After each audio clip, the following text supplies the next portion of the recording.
మాటలు కోటలు దాటుతాయి కానీ గుప్పెడు మన్ను కూడా తీయలేరంటూ ముఖ్యమంత్రి రేవంత్ రెడ్డిని ఉద్దేశించి BRS working president KTR tweet చేశారు.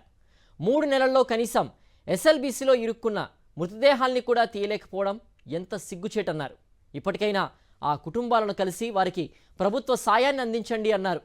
అక్కడ ప్రమాదం పొంచి ఉందని తెలిసి కూడా మీ కమిషన్ల కకృతి కోసం కుటుంబాలను చిన్నాభిన్నం చేసినందుకు వాళ్ళ కాళ్ళు పట్టుకొని క్షమాపణలు కోరాలన్నారు కేటీఆర్.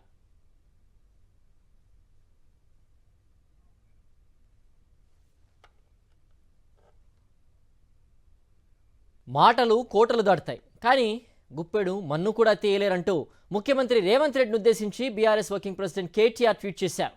3 నెలల్లో కనీసం ఎస్ఎల్బీసీలో ఇరుక్కున్న మృతదేహాల్ని కూడా తీయలేకపోవడం ఎంత సిగ్గుచేటన్నారు.